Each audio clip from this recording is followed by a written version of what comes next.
So, good morning. Welcome to our second HR Bite-Size Information session delivered by Alyssa Firstfield from Gamlin's Law and HR Anchor. In today's session, she will be talking about home office issues, which has become increasingly important in current climate, as we know. So I'm sure it'll be a very interesting and insightful session. It's another short 30-minute session, so I'll pass you straight over to Alyssa to take over. Thank you. Thanks very much. Good morning, everyone. Thanks for logging in for this session on home office issues. It's a short session, as we've said, so it's just half an hour. We have got a bit of time for questions at the end. For anybody who hasn't been able to make it as well, we do record these sessions. And I think that the last one that we did last week, we've had a great number of downloads from there as well. So if you do know anyone who's been unable to make it, tell them not to worry too much, because we will be posting them online either by the end of today or first thing tomorrow morning. So we're going to kick straight off. So who am I and who am I to talk about home office and HR stuff? My name is Alyssa Firstfield. I'm Head of Employment at Gamlin's Law, and I'm also a Director of HR Anchor, which is a HR outsourcing company. I've been working from home on a routine basis for the last 4 years. However, for the last 12 weeks, I have been working entirely from home following, obviously, the lockdown and the coronavirus crisis.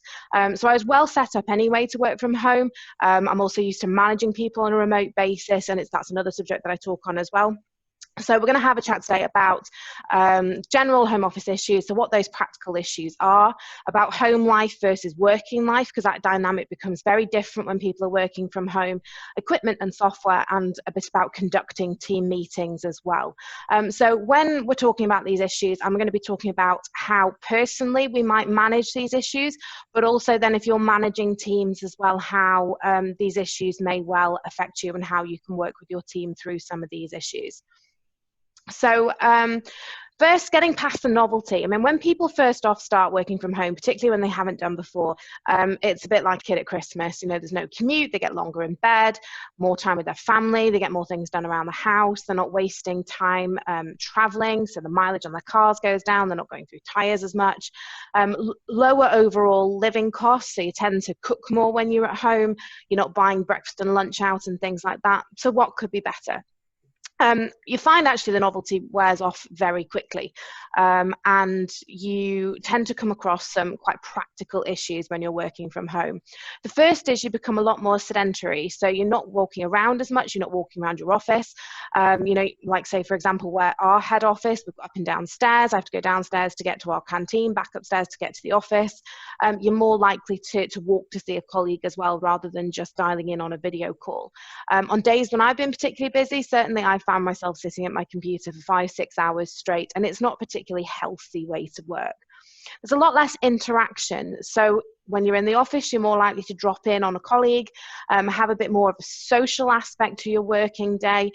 You may go and have conversations with people about a certain idea that you've had. You might want to get into a working group and have a discussion about something and get other people's ideas. You're less likely to have that level of interaction when you're working from home.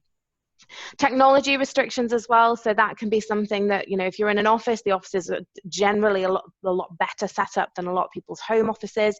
So things like Wi-Fi speed, fast printers, fast scanners, they can put some restrictions on your day-to-day working as well. Isolation, so this sort of comes off the back of the less interaction point. People can feel very isolated at home, particularly if the rest of the family either is out for the day or people who live alone. Working from home can become very isolating indeed. You tend to find people have longer working days as well, so it's a lot harder to switch off at 5 o'clock or whatever time you would ordinarily finish. That sort of prompt of getting up, getting in the car and going home is no longer there, so there is that temptation to sometimes work a bit longer and finding it harder to switch off. That links to there being less boundaries as well. So when you're working from home, that boundary between your home life and your work life can become very much blurred. And you can have more interruptions and distractions. So, you can have sort of the washing machine is putting on and off. You might have pets, children, husbands, wives, people at home who either aren't used to you being at home or think it's great that you're working from home and that you can do more things around the family home for them as well. So there's lots of practical day-to-day issues for people to overcome. And once that novelty wears off, if the preparation and the groundwork hasn't been put in at the start, there can become some quite difficult habits to break. So how do we solve these issues? I mean, the biggest thing I would recommend is make sure that you have a clear day-to-day structure for how you're going to work. And that may mean with your families setting out the boundaries for these are the hours I'm going to be working. During these hours, I shouldn't be interrupted unless it's something urgent, and it should be treated as working time and as I am at work. Make sure that you are implementing proper breaks into your day. So if you're at work, you may well have a designated lunch hour. Make sure at home you're taking that lunch hour as well and actually taking those designated breaks. A big thing for me has been, so typically if I was in the office, my daily steps would be, up to 10,000, which is what we all should be doing. When I'm working from home, it can be as low as 2,500 in a day. So make sure in the morning either that you're getting out for a bit of a walk, you're getting up, walking around the house, or indeed lunchtime or after work as well, making sure that you're getting some steps in. Now, if you're a team manager, there's a really good opportunity here for a bit of team building, a bit of competition between your staff.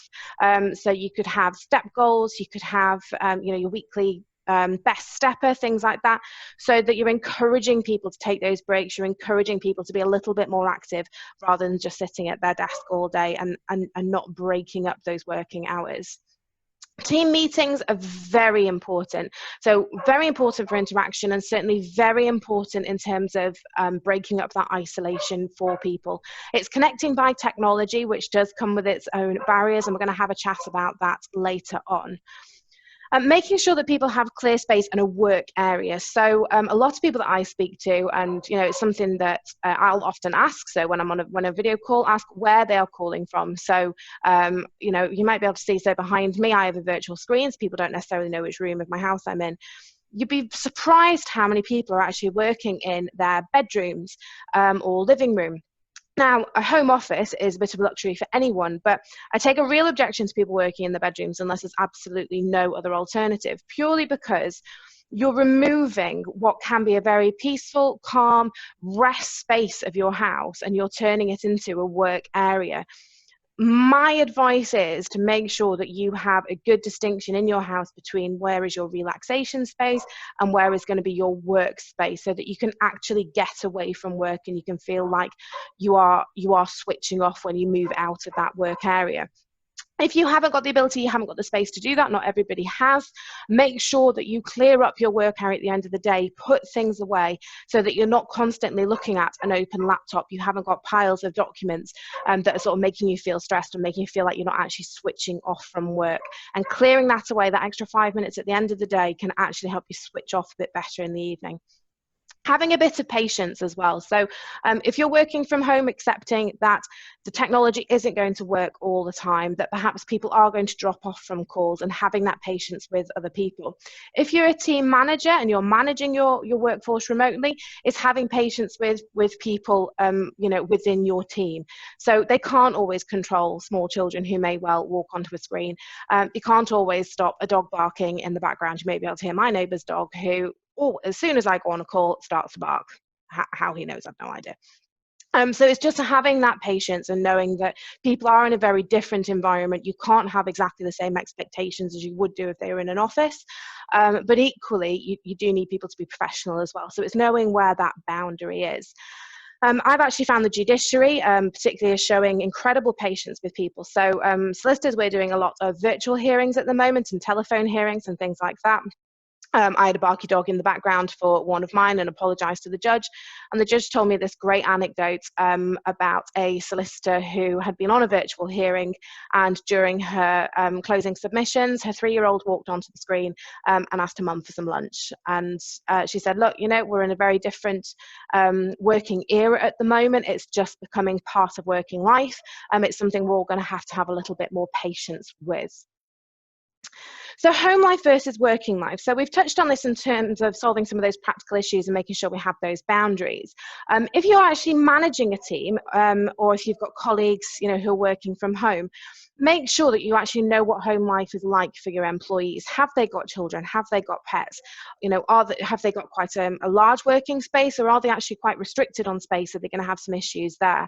You're not going to be able to offer to help people unless you actually know what that home life is like. Now, you don't need to be intrusive with finding out this information, but ensuring they've got a productive working environment as a manager is something that you should be checking in on. So have a discussion with people on boundaries, and help supporting employees with saying no, and make sure they are working consistent work hours and have a routine to help them establish boundaries. So having a chat with them, if a normal 9 to 5 just isn't going to work when they're working from home, maybe they've got small children around, maybe they're going to need more regular breaks, and to accommodate for that they need to start a bit earlier or finish a little bit later. Have those discussions with them about what their home life means for their working life. Now, what I'm not saying is that home life needs to absolutely dictate how that working life takes place, but it's back to that patience point and understanding what home life is, and is there sort of a happy medium that means that you can get a productive and engaged employee working from home. So can you come to a mutually agreed way of working? Now, 10 years ago, working from home was much more of a rarity. When I first raised it, I was looked at as if I was asking for the moon. Whereas now, and certainly since coronavirus has sort of landed on us all, working from home has become much more the normal. And it's something that going forward, I suspect, will be a lot more normal. You're seeing large companies that are closing their offices, that are going to be encouraging working from home. They're reducing those overheads because they see that this is potentially the future of how we're all going to be working if we're in an office environment. So will 9 to 5 become the same? So when we talk about, changing the way people are working to a point to accommodate home life, at the moment, if someone were to say, well, look, I've worked 9 to 5 for the last 15 years, but actually I need to do 8 till 4 so that I can feed the kids and get them to bed on time because I'm home with them and we haven't got the childminder anymore. So 9 to 5 may well become an old-fashioned working pattern as we adapt more to this working from home. So if you're a manager and if your business can tolerate it and you can still service your clients, you can still get your product out, try and be a bit flexible with those working hours when people are working from home so you can keep your staff engaged. You need to be having a discussion with your staff about when to switch off. So as a manager, if you're getting emails late into the night and early in the morning, you need to be having a think about why your employees are working those sorts of hours, why are they not switching off, and making sure at the end of the day perhaps that you're checking in on your colleagues and on your team members to make sure they're reaching the end of their working day and that they're not going to be working into the night, because people ultimately they're still going to be suffering the same work-related stresses when they're at home if they're overworked, even though they're not actually on the premises. So it's very important to make sure that people are switching off. If you're not a manager, but you're aware that you've got colleagues who are emailing you late as well, check in with them and make sure that they're getting a balance as well. And it's about that peer support as well. So make sure that you can be a supportive measure for your colleagues. Engaging in non-work related tasks that get them away from the computer. So again, this is something that it can be a bit lost when people start to work from home. So when you're in the office, you may well have charity events running. You might well have, non-work related things that staff do together that, forms a bit of a balance in the workplace and gives you that sort of working ethos that you have in your own workplace.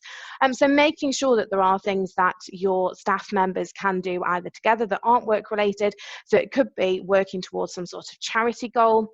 As I mentioned before, you could have those stepping competitions. You could do quizzes. There's so many things now online that you can engage your workforce with. And you don't need to be a manager to be suggesting these things. If you can get in touch with your colleagues, it doesn't have to necessarily be in working hours. It can be out of working hours, but making sure that your staff are engaged, they're still feeling connected with their workplace whilst they're working from home, and again, getting them away from their computers where possible. So equipment and software. Now, this can be very contentious for companies, because the minute people start talking about large portions of the workforce working from home, businesses often feel immediately that's going to be expensive. They're going to need lots of new equipment and software. So if you're already working from home and it's something that you want to continue to do, there's some tips in here that might be quite useful in terms of when you're pitching that perhaps to your manager. If you're a manager and you're looking at better ways of keeping your workforce engaged, or some tools that you can use that don't need to cost a fortune, we're going to be having a chat about things like that in here. These don't need to cost a fortune, and the ones in the list on the slide at the moment are actually free. So we've got Workplace. So that's actually a social media program. I think it's actually owned by Facebook. We use this as a firm, and it's a social way of connecting people at work. So you have like a chat function, you have forums. It's actually a really good tool for keeping people connected. People can create their own groups on there, so you can have departmental groups, you can have individual chats, or you could even have your entire workforce all on one chat as well. There's also a video chat function on there. Like I say, because it's free, that's a great way of keeping everyone together in a virtual workplace. Dropbox and WeTransfer, so again, free options in terms of sharing documentation. So if you were typically a documentation heavy workforce, or you do need to be sharing lots of information that you'd ordinarily be doing on USB sticks and things like that, Dropbox and WeTransfer are some great options for that. And Teams as well. So Teams is something like Zoom as well. So we're running this on Zoom at the moment. Teams is another great program for running team meetings and things like that, and keeping people engaged. So Teams is good because I particularly like it. It's got raise your hand. So if you don't want team members talking over each other and things like that, if you've got someone leading the meeting, they can then see who wants to speak. It's got the chat function as well, and it links to your diary really well as well. So really, really well. So yeah, I like Teams.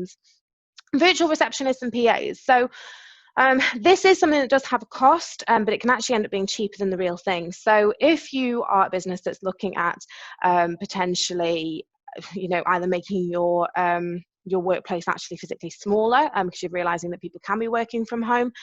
One thing that actually stops people abandoning a physical workplace altogether is the need for a receptionist or a PA, so somebody who's the face of the business, who's taking calls and things like that. So there's lots of companies these days. I've personally used Moneypenny. I found them to be really good. So they also do the web chats and things like that. But they're actually cheaper than having a physical receptionist in place. So again, that's something that I think people are going to be looking a lot more at as they look at making cost savings within their actual physical workplaces. Now, online courses, this is something that has absolutely exploded during this coronavirus crisis. The number of online courses that are available for free is phenomenal. So if you've got staff who are on furlough, maybe you're on furlough yourself, or you are still working, but you appreciate that the world is changing and you're thinking perhaps you might need to upskill or look at some other skills. There's some great courses in social media, video editing, better ways of using normal computer equipment, really upskilling yourself on your Microsoft programs. And then there's lots of things in sort of mindfulness, engagement. The list goes on and on and on. So there's some that I think are on the .gov website that are actually supported by the government, and then there's a whole raft of links that once we put this on YouTube, I will actually put the links in the bio so that you can have a look. So if there's anything that would be of interest. So for example, I've worked all the way through this period, but have decided that I do want to upskill. I want to be doing some things perhaps outside my normal skill set.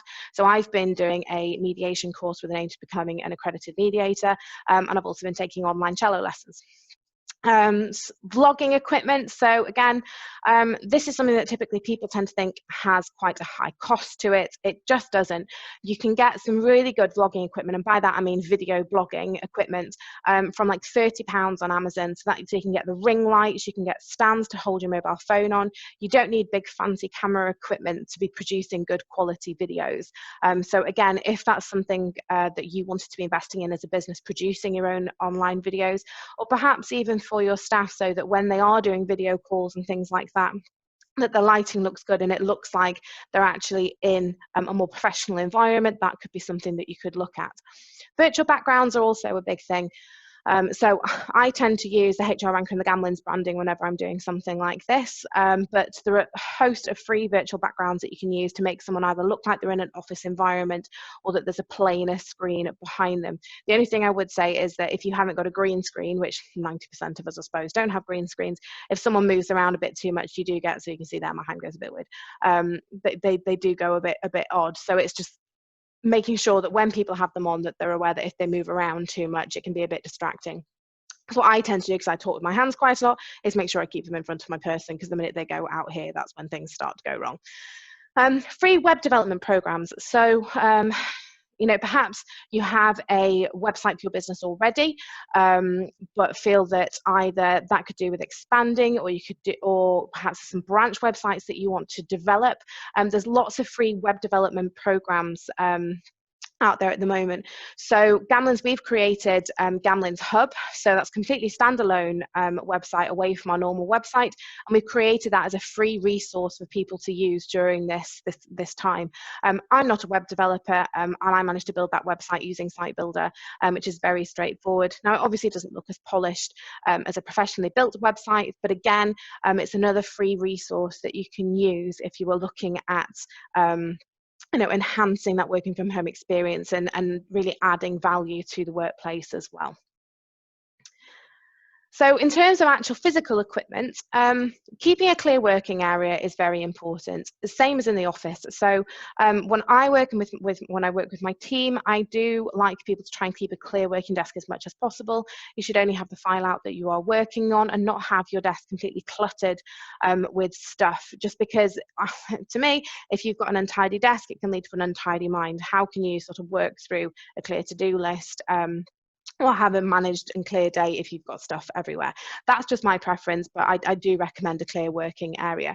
And to enhance that a little bit more as well, wireless devices these days are very reasonable. So I tend to use a wireless headset. I've got wireless keyboard, wireless mouse.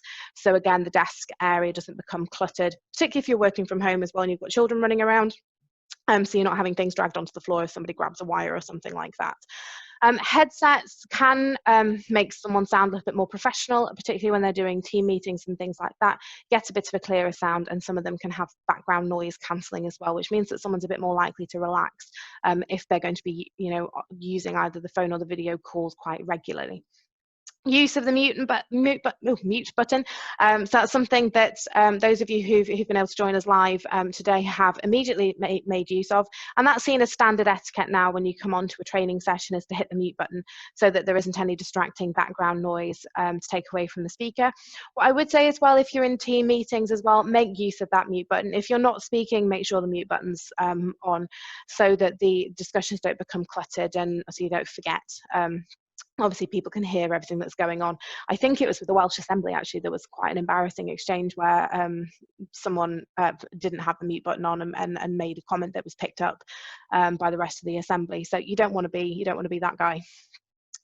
Stands for screens. So generally, what's good practice, when someone is in a physical office, they should have a desktop assessment to see, are they sitting up straight? Is the screen at head height? Where is their mouse and keyboard, to make sure they're not going to be getting headache issues, neck issues, and back issues. So if someone's working from home, if you're managing a team, make sure, one thing you could ask them to do is take a picture of their working area and send it to you. So if someone's going to be hunched over like this, you're going to be aware of it, and perhaps you can have a stand dispatched for their screen. I think you can pick them up for less than 10 quid.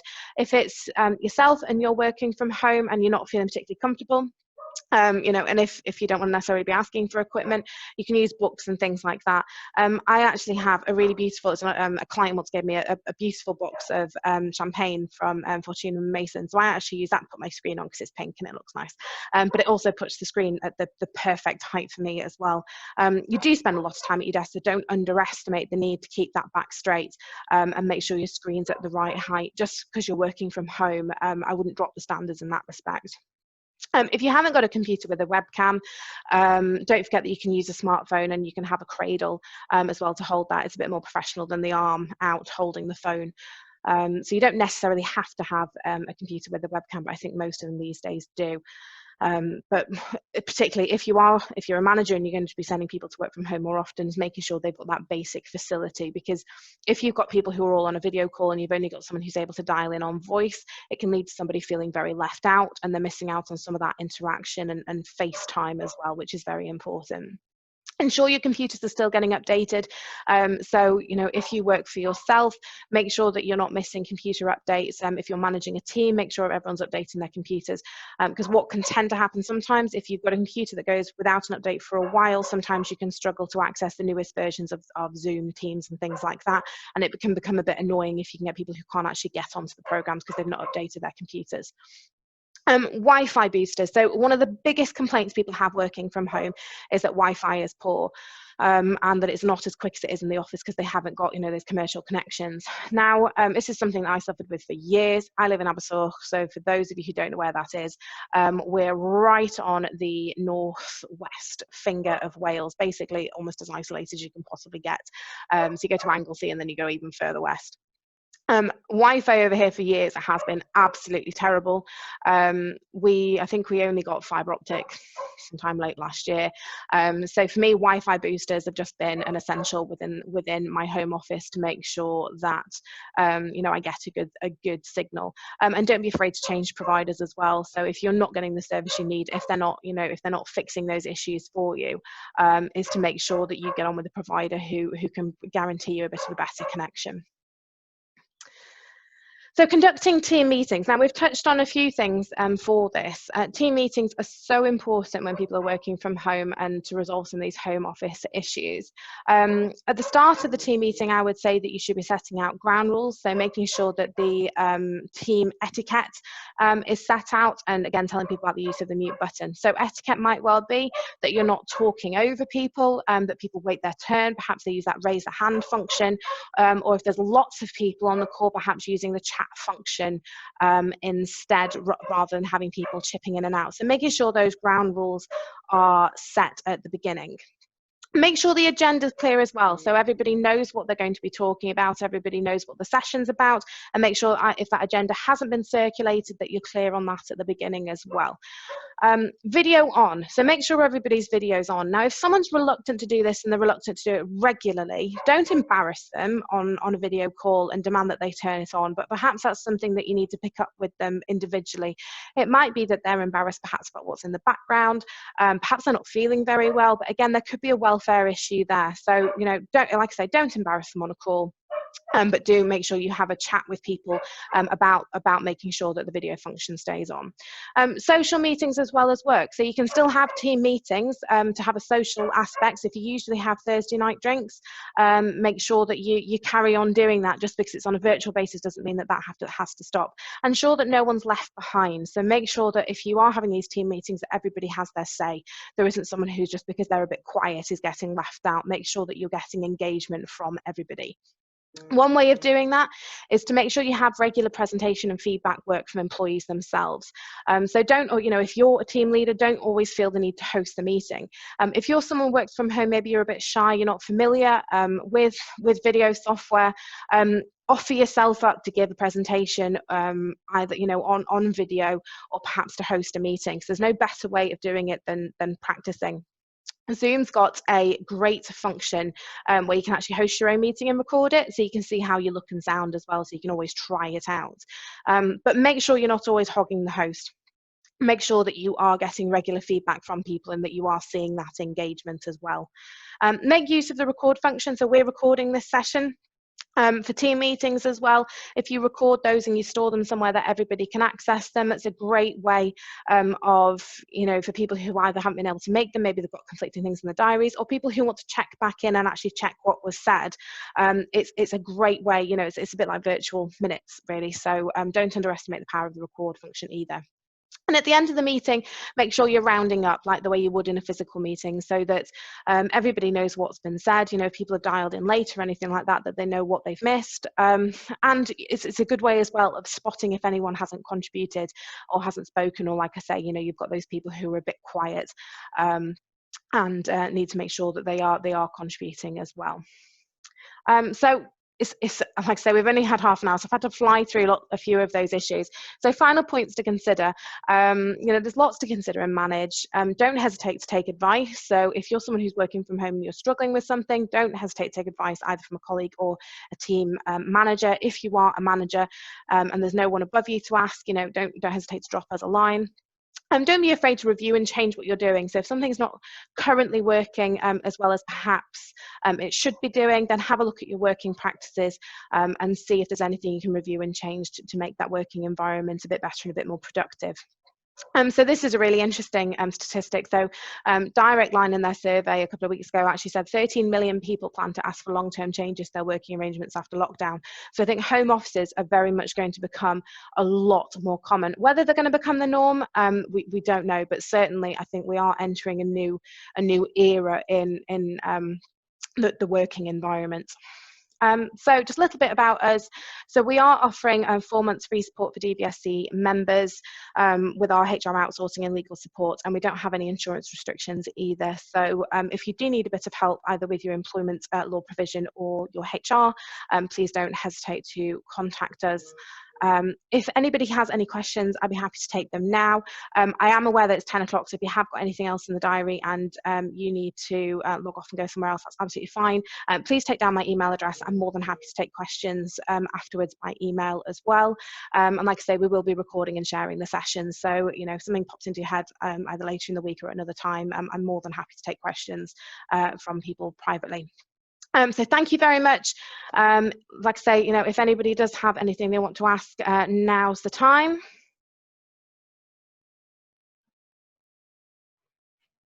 No? Okay, great. Well, thank you very much for coming on to the session, everybody, and I hope you can join us next week as well.